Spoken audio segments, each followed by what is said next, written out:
گزشتہ شب نماز تراویح میں دوسرے پارے کے دوسرے پاؤ سے لے کر تیسرے پارے کے نصف تک تلاوت کیا گیا۔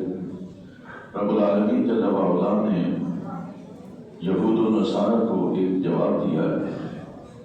جب تک تحویل قبلہ ہوا یعنی قبلہ تبدیل ہوا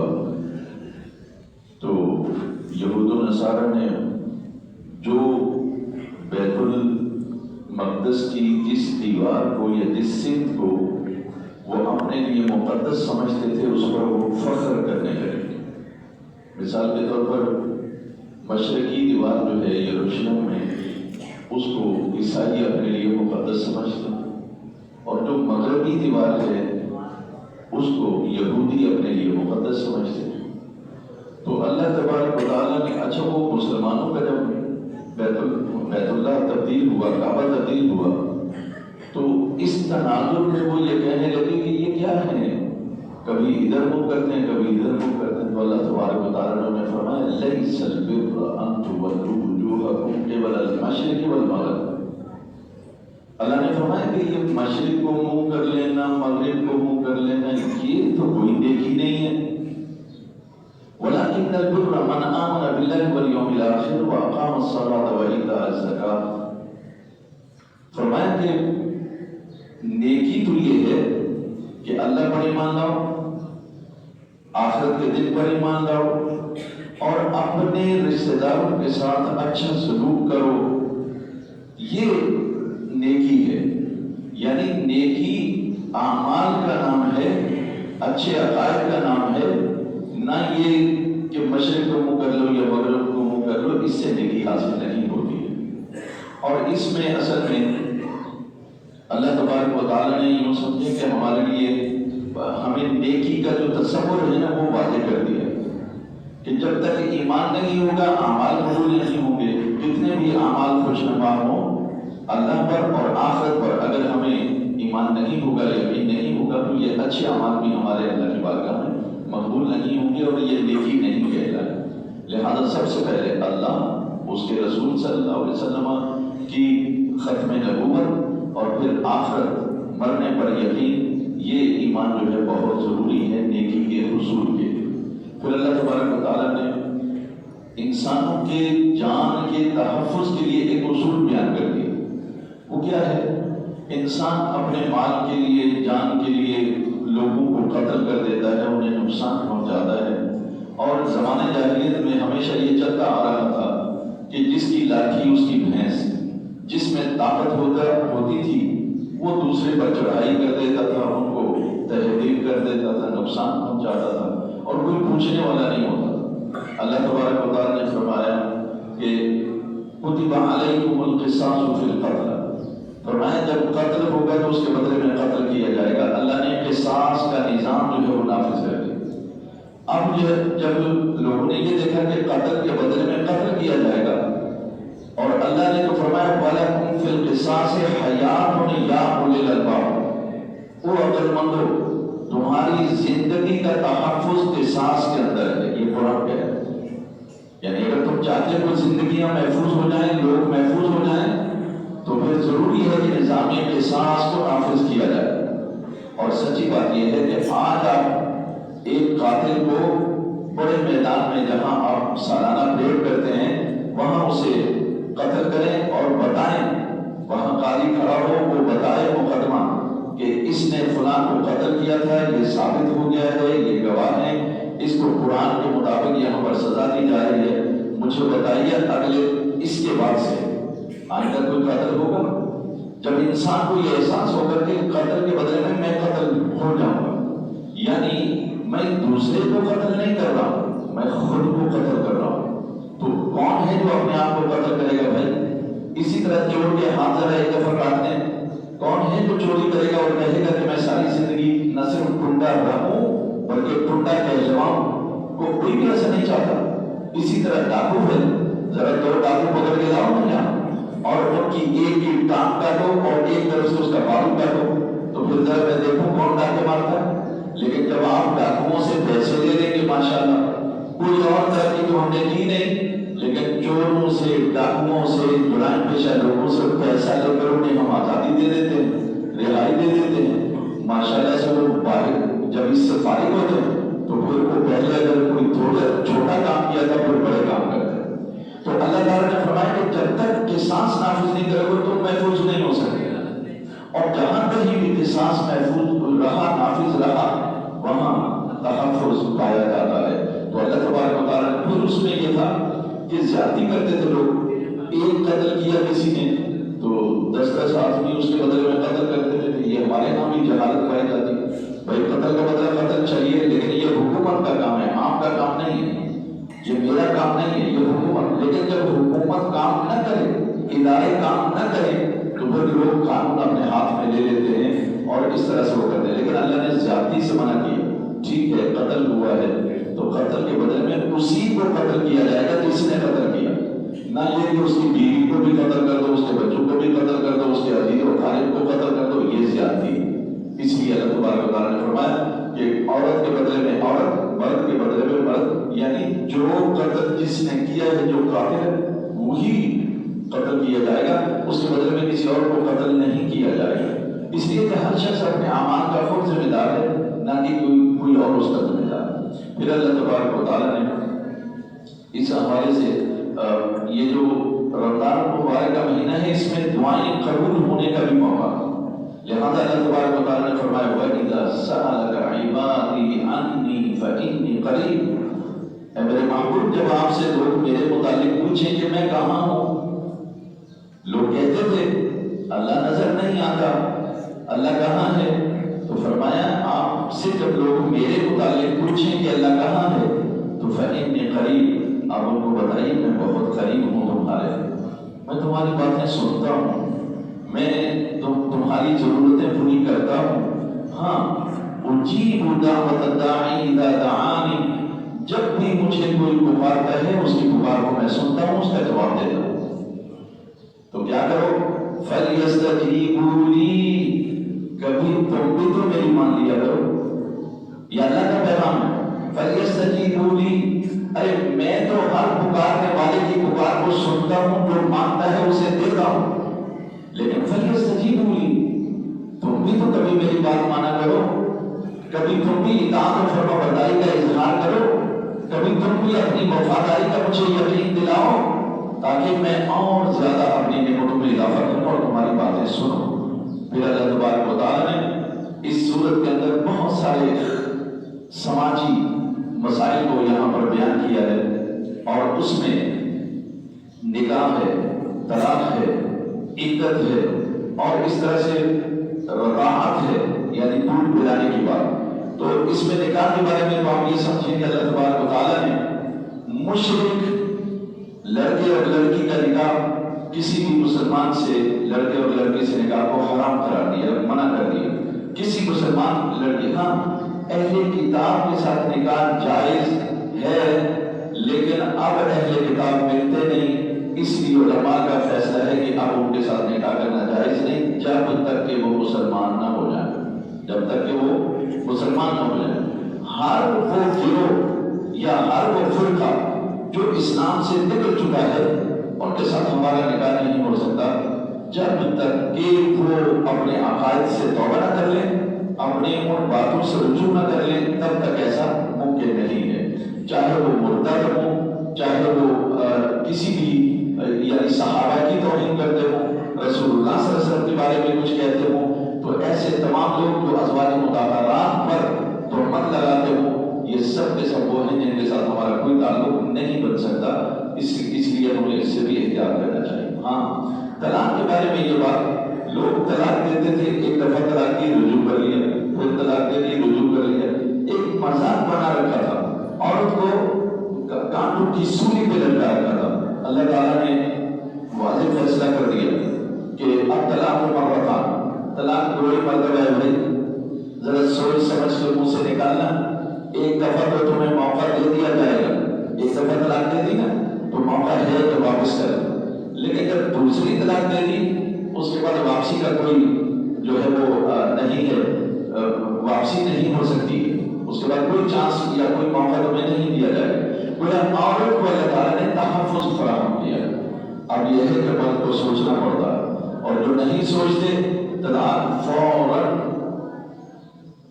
تینوں طلاقیں دینے کے بعد پھر آ جاتے ہیں کہ کوئی گنجائش ہے،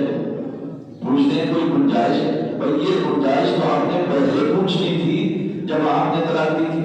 جب طلاق دے دی اب آئے ہو گنجائش، اب تو گنجائش نہیں، اب تو اللہ کا حکم ہے یہ تیری امی ہے تو اس کا ابا ہے، یعنی جیسے وہ حرام ہے اسی طرح سے تم ایک دوسرے کے لیے حرام، یہ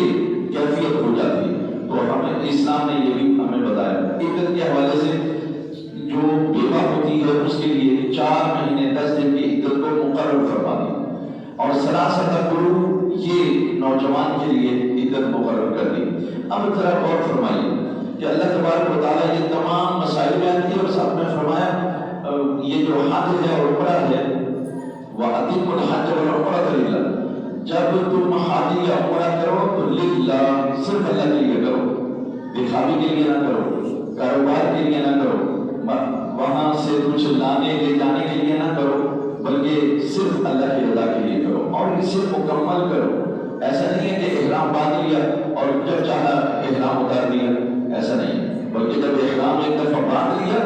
تو اب آپ جب تک عمرہ یا حج مکمل نہیں کر لیں گے تب تک احرام نہیں اتار سکتے۔ اگر آپ نے اتارا تو آپ کو جرمانہ دینا پڑے گا اور فدیہ دینا پڑے گا، اس کے بغیر آپ جو ہے احرام نہیں نکال سکتے۔ اسی طرح سے اللہ تبارک و تعالیٰ نے فرمایا یا ایھا الذین آمنوا ادخلوا فی السلم کافۃ، اے ایمان والو اسلام میں پورے پورے داخل ہو جاؤ۔ یہ بڑی اہم بات ہے، اسلام میں پورے پورے داخل ہو جاؤ، جو آپ کی خواہش، جو آپ کی پسند، جو آپ کی مرضی، جو آپ کو احکامات اچھے لگے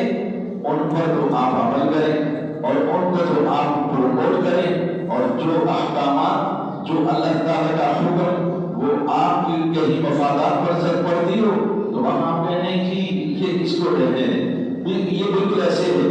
جیسے لبرل لوگ، سیکولر لوگ وہ اسلام کو مسجد تک محدود کرنا چاہتے ہیں۔ وہ یہ کہتے ہیں کہ بس اسلام نماز کا نام ہے، عبادت کا نام ہے، روزے رکھنے کا نام ہے۔ اللہ کی قسم یہ جو آپ آئے ہو نماز پڑھنے اور روزے رکھتے ہیں، امریکہ کو اس سے کوئی خطرہ نہیں، وہ تو آپ کو خود مسجدیں بنا کے دیتا ہو بھیجا ہو، ان کو پتا ہے کہ یہ دیوانے قسم کے لوگ ہیں، ان کو نماز پہ لگا دو، ان کو روزے پہ لگا دو۔ جب آپ ان سے یہ کہیں گے کہ میرے رب نے اسی صورت میں کہا ہے کہ سود حرام ہے، سودی کاروبار مت کرو، یہ ظلم مت کرو، اللہ سے جنگ مت کرو، تو اس وقت وہ آپ کے سامنے آ جائیں گے۔ تم دونوں ہوتے ہمیں منع کرنے والے، کیوں؟ وہاں ان کے مفادات پر اثر پڑ رہی ہے کہ وہ لوگوں پر ظلم کر رہے ہیں، ان کو قرضہ دے رہے ہیں، ان کو پیسہ دے رہے ہیں اور ان کے بدلے میں پیسہ زیادہ دے رہے ہیں، وصول کر رہے ہیں، آپ ان کو منع کر رہے ہیں۔ تو اس بات سے وہ خائف ہے کہ اسی لیے دنیا بھر میں یہ جو اس وقت جنگ چل رہی ہے اس کے پیچھے یہ بات بھی موجود ہے کہ بھائی کہیں ایسا نہ ہو کہ سودی نظام، جی یہ جو بینکنگ سسٹم ہے یہ تمام کا تمام سودی ہے۔ آپ اس کو کیسے بھی کپڑے پہنا دیں، غلاف کعبہ لا کر کے وہ نظام بینک کے اوپر لگا دیں اور کہیں کہ یہ کعبے کا بیٹا ہے، اللہ کی قسم تب کوئی حلال نہیں ہوگا، تب بھی حلال نہیں ہوگا، کیونکہ ان کا جو باپ ہے وہ ہے ورلڈ بینک اور ان کا باپ جو ہے ہمارے ہاں وہ ہمارا اسٹیٹ بینک ہے، اور یہ سب کے سب کیا ہے؟ سودی ہیں، یہ سب سودی ہیں۔ جب وہاں باپ جو ہے وہ سود ہے تو نیچے بیٹے کیا ہوں گے؟ بھائی وہ حلال ہو گئے، کبھی بھی حلال کے نہیں ہوں گے، حرام ہوں گے۔ اس لیے یہ سسٹم جو ہے جب تک ہم اس کو گرائیں گے نہیں اور ایک ایسا سسٹم نہیں لے کے آئیں گے کہ جس میں کیا ہو لوگوں کو بلا سود اگر قرض دینا بھی پڑے۔ پہلے تو اسلام نے قرض سے منع کیا، پھر رسول صلی اللہ علیہ وسلم نے مقروض کی نماز جنازہ نہیں پڑھی، صحابی ہے وفات پا گیا ہے، جنازہ آ گیا، پوچھا کسی کا قرضہ تو نہیں دینا؟ تو کسی نے کہا کہ اس نے فلاں فلاں کا قرضہ دینا ہے، پھر رسول صلی اللہ علیہ وسلم نے فرمایا تم اپنے بھائی کا جنازہ پڑھو، میں نہیں پڑھوں گا۔ جس کا جنازہ پڑھانے سے میرے رسول منع کر دے، بتائیے وہ کتنی بری بات ہے۔ تو قرض سے اسلام نے منع کیا ہے، اور بینک ایک ساری عمارت قرض پر کھڑی ہوئی ہے، کیوں؟ قرض دیں گے تو سود لیں گے، بس یہ ہے معاملہ، اور اسی لیے یہ حرام ہے، منع ہے۔ لہذا اللہ تبارک و تعالیٰ نے فرمایا پورے اسلام میں داخل ہو جاؤ، سود حرام، رشوت حرام، ظلم حرام، جو حرام ہے وہ حرام ہے۔ چائنا کا ایک جو ہے مینوفیکچرر وہ یہ بات بتا رہا ہے اور میڈیا بلا رہی کہ مسلمان تاجر میرے پاس آتے ہیں اور مجھے کہتے ہیں کہ یہ چیز ہے اس کا 10 نمبر تیار کر کے دے دو، قیمت 1 نمبر کی لیں گے یہ لوگ، لیکن اس سے کہتے ہیں کہ ذرا مال ایسا رکھنا ہے ایسا رکھنا ہے ایسا رکھنا اور یہ ہمیں 10 نمبر تیار کر کے دے دو۔ اچھا وہ یہ کہہ رہا تھا، میں پھر ان سے کہتا ہوں کہ ٹھیک ہے جتنے پیسے تم دو گے میں اتنا اس طرح کا مال تیار کر دوں گا، لیکن جب وہ جانے لگتے ہیں میں کہتا ہوں ٹھہرو آؤ میرے ساتھ کھانا کھاؤ، تو وہ کہتے ہیں جی یہ سور ہے یہ حرام ہے، یہ کتا ہے یہ حرام ہے، یہ بلی ہے یہ حرام ہے، کہتے ہیں یہ کتا بلی سور یہ حرام ہے اور وہ جو تم کر رہے ہو 10 نمبر وہ حلال ہے۔ اللہ تعالیٰ نے ملاوٹ سے منع نہیں کیا، اللہ تعالیٰ نے لوگوں کے ساتھ زیادتی کرنے سے منع نہیں کیا، جھوٹ بولنے سے اللہ نے منع نہیں کیا کہ 10 نمبر چیز کو تم 1 نمبر بنا کر کے یہاں پر بیچو گے، یہ کتنا بڑا فراڈ ہے، دھوکہ ہے۔ تو عرض کرنے کا مقصد یہ کہ ہمیں پورے اسلام میں داخل ہونا، اس لیے یہاں پر وہ بھی لوگ، یہ ضیاء الحق کا نام تو آپ نے سنا ہوگا، پاکستان پر حکومت کی اس نے، وہ چلا گیا جب ایران میں شیعہ انقلاب آیا تو خمینی سے ملنے کے لیے ہو گیا، وہاں جب اس کے سامنے بیٹھا تو بڑے شوق سے بتانے لگا میں پاکستان میں اسلام نافذ کرنا چاہتا ہوں۔ اس نے کہا اچھا، اس نے سمجھا یہ بھی ضیاء ہے، اس نے کہا یہ بتائیے کہ پاکستان کا رتبہ کتنا ہے؟ اب یہ چہر کے بتانے لگے کہ میں جنرل پاکستان کا صدر ہوں، یہاں تک بتانے لگے کہ 8 لاکھ اتنے ہزار اتنے ہزار۔ اچھا ٹھیک، کہا تمہارا قد کتنا ہے؟ کہا 6 فٹ، کہا یہ 6 فٹ پہ اسلام نافذ کر لے، یہ لاکھوں ایکڑ بخود جو ہے یہ اسلام نافذ ہو جائے، تمہاری اپنی ذات پر اپنے جسم پر اسلام نافذ کر لو۔ اصل میں ہمارا عقیدہ یہ ہے، ہم وہاں تو اسلام نافذ کرنا چاہتے ہیں، یہاں نہیں کرنا چاہتے، جو میرے اختیار میں ہے، یہ جسم میرے اختیار میں ہے، یہ سوچ یہ کردار اخلاق یہ میرے اختیار میں ہے، اس کو میں بدل سکتا ہوں، یہاں میں اسلام نہیں چاہتا ہوں لیکن وہاں میں اسلام چاہتا ہوں، تو ٹھیک ہو جا تو ٹھیک ہو جا، تو بھائی آپ اپنے آپ کو ٹھیک کر لو، باقی جو آپ کے ماتا ہیں وہ خود بخود ٹھیک ہو جائیں۔ یہ بہت بڑی اکثر، اسی لیے اسلام نے کہا ادخلوا فی السلم کافۃ، اسلام میں مکمل داخل ہو جاؤ۔ پھر اس کے بعد اللہ تبارک و تعالیٰ نے یہ جو آیت الکرسی ہے نا، اس کے بڑے فائدے بہت پڑھتے رہا کریں، نبی صلی اللہ علیہ وسلم نے فرمایا جو ہر نماز کے بعد پڑھے گا جنت کی ضمانت میں اسے،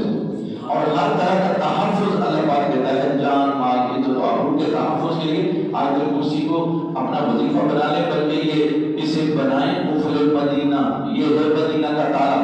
بھائی آپ جو ہے نا مدینہ کا تالا لگا دو، اعتماد یقین اگر آپ کا پختہ ہے اللہ پر تو پھر جتنا بھی کافی ہے آیت الکرسی پڑھو شروع کر دو، انشاءاللہ کوئی وہاں تک ہاتھ پہنچے گا نہیں، کیونکہ آپ اللہ کی حفاظت میں آ جائیں گے۔ پھر اس کے بعد اللہ تبارک و تعالیٰ نے ایک اور جو ہے سماجی ایک معاملہ، لوگ جو ہے صدقہ کرتے ہیں، صدقہ کرنے کے بعد پھر لوگوں کو جتاتے ہیں، بتاتے ہیں میں نے یہ صدقہ کیا، میں نے تمہیں یہ دیا تھا، میں نے تمہارے ساتھ یہ نیکی کی، ساری نیکیاں ضائع۔ اللہ نے فرمایا یا ایھا الذین آمنوا لا تبطلوا صدقاتکم بالمن والاذی، فرمایا کہ تم لوگوں کو احسان جتا کر، ایذا دے کر تم اپنے صدقات کو باطل نہ کرو، ان کا ثواب ضائع نہ کرو، بلکہ تمہیں تو بس وہ جو ہے نا کہ اگر آپ نے دائیں ہاتھ سے دیا ہے تو بائیں ہاتھ کو خبر نہ ہو، تمہارا یہ معاملہ ہونا چاہیے۔ اور پھر اس کے بعد نیکی کر دریا میں ڈال، آپ نے نیکی کر دی دریا میں چابی پھینک دی، ختم۔ اب آپ نے یاد نہیں کرنا، اب وہ یاد رکھنے والا یاد رکھے گا، کیونکہ اجر اس نے دینا، وہ یاد رکھے گا، آپ نے یاد نہیں رکھنا، کیونکہ اگر آپ نے یاد کیا، آپ نے اس کو دیکھیے بطور شکر اگر یاد کرے تو کوئی بات نہیں، لیکن احسان جتانے کے لیے، لوگوں کو نیچا دکھانے کے لیے، اذیت دینے کے لیے، میں نے تمہاری مدد نہیں کی تھی،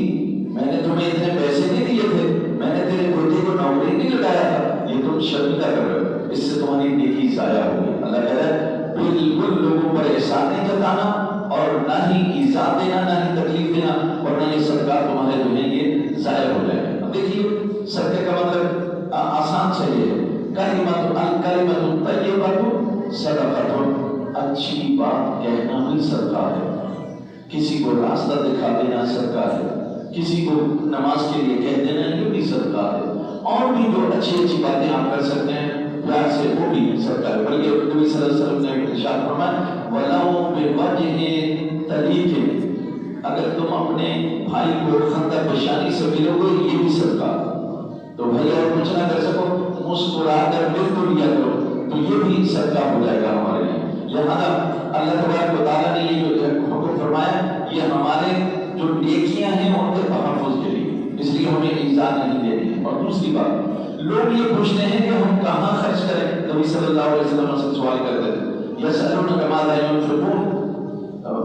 اے رسول صلی اللہ علیہ وسلم آپ سے یہ پوچھتے ہیں کہ ہم خرچ کہاں کریں، تو اللہ تبارک و تعالیٰ نے فرمایا ان کو بتائیے کہ تم اپنے والدین پر خرچ کرو، اپنے عزیز و اقارب پر خرچ کرو، مساکین اور یتامہ پر خرچ کرو۔ اس کا مطلب یہ ہے کہ یہ جو والدین ہیں ان پر جو خرچ کرنا ہے وہ زکوٰۃ نہیں ہے، وہ صدقۃ الفطر نہیں ہے، بلکہ یہ عام صدقہ ہے، نیکی کے لیے ہے۔ لہٰذا اللہ نے فرمایا والدین پر، کیونکہ اگر زکوٰۃ ہوتی تو اللہ تعالیٰ کبھی بھی والدین کے لیے نہیں فرماتا، کیونکہ والدین کو زکوٰۃ دینا یہ منع ہے، اولاد کو زکوٰۃ دینا منع ہے۔ ہاں بہن بھائیوں کو زکوٰۃ دی جا سکتی ہے، چچا باقی رشتے داروں کو زکوٰۃ دی جا سکتی ہے، اپنے اصول اپنے فروع اس کو ہم زکوٰۃ نہیں دے سکتے ہیں۔ لہٰذا ہمیں یہ چاہیے کہ ہم جو ہے وہ جو بھی مال خرچ کریں پریارٹی جو ہے وہ اپنے والدین ہیں، اپنے والدین کو سب سے پہلے ان پر خرچ کریں، ان کو خوش کریں، ان کو راضی کریں، اور اس کے بعد اپنی اولاد ہے ان پر خرچ کریں، پھر باقی رشتے داروں کو بھی دیں اگر اللہ نے آپ کو عطا فرمایا۔ یاد رکھیے قرآن میں جتنی بھی آیات نازل ہوئی ہیں اس میں یہ جو آمن الرسول بما انزل الیہ من ربہ والمؤمنون یعنی سورہ بقرہ کی جو آخری دو آیات ہیں یہ ان آیات میں سے ہیں جو براہ راست رسول اللہ صلی اللہ علیہ وسلم جب معراج پر تشریف لے گئے تو وہاں براہ راست اللہ نے یہ عطا فرمایا۔ اس میں دعا یا کلمہ ہے، اللہ تبارک و تعالیٰ نے دعا سکھائی ہے، لیکن یہ دعا اللہ نے محبوب پاک صلی اللہ علیہ وسلم کو اپنے پاس بلا کر پھر سکھائی، لہذا اس کی بڑی اہمیت ہے۔ اس لیے آپ جب بھی دعا مانگا کریں آمن الرسول بما انزل الیہ من ربہ والمؤمنون کل آمن باللہ وملائکتہ وکتبہ ورسلہ، یہ آخر تک جو ہے اس کو آپ نے یاد کر لینا ہے اور اس کو اپنی دعاؤں میں یاد رکھنا۔ اس میں ایک دعا ایسی ہے جیسے ربنا آتنا فی الدنیا حسنہ وفی الآخرۃ حسنہ وقنا عذاب النار، یہ رات کی تلاوت میں گزری ہے۔ یہ دعا نبی صلی اللہ علیہ وسلم ہمیشہ ہر دعا کا حصہ تقریباً بنایا کرتے تھے، اور اس کی فضیلت آپ نے یہ بیان فرمائی جو شخص یہ دعا پڑھے گا اس کی اللہ تعالیٰ ساری دعائیں قبول فرمائے۔ یہ جو ربنا آتنا فی الدنیا حسنہ وفی الآخرۃ حسنہ وقنا عذاب النار، یہ دعا یاد کر لیں۔ رسول اللہ صلی اللہ علیہ وسلم اپنے طواف میں بھی یہی دعا پڑھا کرتے ہیں، لہذا ہمیں بھی چاہیے کہ ہم اس دعا کو یاد کر لیں، ہر دعا کے اندر ربنا آتنا فی الدنیا حسنہ وفی الآخرۃ حسنہ وقنا عذاب النار یہ پڑھنی چاہیے۔ پھر نبی صلی اللہ علیہ وسلم نے فرمایا اللہ تعالیٰ کہتا ہے زُيِّنَ لِلنَّاسِ حُبُّ الشَّهَوَاتِ مِنَ النِّسَاءِ وَالْبَنِينَ، زُيِّنَ لِلنَّاسِ لوگوں کے لیے خوشنما بنا دی گئی، حب الشہوات یہ جو شہوت نفسانی خواہشات ہیں، چاہے من النساء عورتیں، والبنین اور اولاد، والقناطیر المقنطرۃ من الذهب والفضہ اور خزانوں کے ڈھیر، یہ انسان کے اندر اللہ تبارک و تعالیٰ نے ایک قدرتی اس کے اندر ایک چابک رکھی ہے، اسلام پر یعنی انسان اس کی طرف اٹریکٹ ہوتا ہے اور عورتوں کو بھی پسند کرتا ہے، بچوں کو بھی پسند کرتا ہے، اور ساتھ ہی ساتھ مال اور دولت کو بھی پسند کرتا ہے۔ نبی صلی اللہ علیہ وسلم نے خود فرمایا احب الیہ من النساء، فرمایا کہ میرے نزدیک جو ہیں عورتیں میں عورتوں سے محبت کرتا ہوں۔ آپ نے فرمایا میں عورتوں سے دو چیزوں سے محبت کرتا ہوں جس میں عورتیں اور خوشبو، یہ آپ صلی اللہ علیہ وسلم کو بہت زیادہ پسند تھی۔ لہذا عورتوں سے مراد یہ ہے کہ اپنی بیویاں، عورتوں سے مراد یہ ہے اپنی بیویاں، ان کو آپ صلی اللہ علیہ وسلم محبت کرتے تھے، پسند کرتے تھے، اور دوسرا آپ خوشبو کو پسند فرمایا کرتے تھے۔ لہذا ہمیں بھی چاہیے کہ اگرچہ دنیا میں اللہ تعالیٰ نے ہر چیز میں اولاد کے اندر بھی اللہ نے کشش رکھی ہے، بندہ چاہتا ہے اپنی اولاد سے بھی پیار کرے، اپنی بیویوں سے پیار کرے، مال سے پیار کرے، لیکن یہ محبت اتنی نہیں بڑھنی چاہیے کہ یہ رکاوٹ بن جائے اللہ کے احکامات پر عمل کرنے میں رکاوٹ بن جائے۔ مثلا بیوی سے اتنی محبت نہیں کرنا کہ شام کو جب آؤ تو وہ کہے کہ بھائی تو نے اوپر سے کمائی کیوں نہیں لائی، تو یہ کام نہیں کرنا، یہ حرام ہے، اور اس کو سمجھانا ہے کہ حلال اتنا ہے، اسی کے اندر برکت ہے، اسی پہ گزارا۔ نہ یہ کہ تم اس کی محبت میں کہو اچھا آج تو میں فلاں سے بچ گیا، لیکن کل جو ہے میں 2-4 بندر کاٹ کے لاؤں گا، کسی کی جیب کاٹوں گا، کسی کے ساتھ ظلم کروں گا، ایسا نہیں کروں۔ یہ محبت ایسے نہ ہو کہ جو آپ کو اسی طرح اولاد کی محبت، میں نے ایسے سرکاری افسروں کو دیکھا، میرا بڑا قریبی تعلق رہا، وہ روتے تھے میرے پاس آ کے اور اپنی اولاد کی جو ہے بدتمیزیوں کی وجہ سے، اور یہ کہتے تھے میں نے رشوت لی ان کے لیے، میں نے ظلم کیا ان کے لیے، میں نے حرام مال کمایا ان کے لیے، اور آج آپ دیکھیے یہ میری بے عزتی کر رہے ہیں، میری بات نہیں مان رہے ہیں، بدتمیزی کر رہے ہیں۔ یہ میں نے خود اپنی آنکھوں سے دیکھا ہے، یہ میرے جاننے والے ہیں، دوست ہیں، اور بڑھاپے میں آ گئے، لیکن یہ باتیں میں نے خود سنی بھی ہیں، خود دیکھی بھی ہیں۔ اس لیے یہ یاد رکھیے، اور اپنی بیویوں کی محبت یا اولاد کی محبت اور مال کی محبت اتنی نہ بڑھ جائے کہ اللہ تبارک و تعالیٰ کے احکامات کی آپ جو ہے وہ اس کی احکامات کی نافرمانی کرنے لگے، یا آپ سے ظلم ہونے لگے، یا آپ رشوت اور جو ہے وہ سود کے چکر میں پڑ جائیں۔ نہ، وہ ان کی محبت اتنی سی رکھیں جو آپ کی معاون ہو، آپ کی زندگی کو آسان بنائے اور اللہ کی اطاعت و فرما برداری میں آپ کی مددگار ہو۔ تو اللہ تبارک و تعالیٰ سے دعا ہے کہ رب العالمین دین کی ہمیں سمجھ عطا فرمائے، عمل کی توفیق عطا فرمائے۔ الحمدللہ رب العالمین والصلاة والسلام علی سیدنا الانبیاء والمرسلین وعلی آلہ واصحابہ اجمعین۔ رب زدنا علما نافعا وعملا مقبولا ولسانا ذاکرا وقلبا منورا وایمانا مستقیما ودعاء مستجابا۔ رب اشرح لي صدري ويسر لي امري واحلل عقدة من لساني يفقهوا قولي۔ اللهم اجعلنا من الذين يستمعون القول فيتبعون احسنه برحمتك یا ارحم الراحمین۔ آج جمعہ ہے تو کھڑے ہو جائے گی صلاۃ السلام کا ایک شعر۔ یا نبی سلام علیکہ، یا رسول سلام علیکہ، یا حبیب سلام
قرآن پاک ہے ہم نے درس بھی سنا صلاۃ والسلام کا حدیث بھی پیش کیا اس کو پاک اپنا شرف قبولیت عطا فرما اللہ پاک اس کی برکت سے ہم سب کی کلی مشکلیں آسان فرما شر شیطان شر نفس شر ظالم شر نفس سے ہم سب کی اللہ پاک حفاظت فرما غیرت کے دروازے سے ہٹا کے اپنے دروازے کا مختار فرما دین اور دنیا کی جانی عبادت کی دولت سے مالا مال فرما دے نبی پاک صلی اللہ علیہ وسلم کی سچی اور پکی محبت عطا فرما حرمین شریفین کی حاضری تصریف فرما اس بستی اس محلے کے لوگوں پر اپنا خصوصی فضل و کرم اور اپنی رحمت نازل فرما وصلی اللہ تعالی علی خیر خلقہ سیدنا محمد وآلہ وصحبہ اجمعین برحمتک یا ارحم الراحمین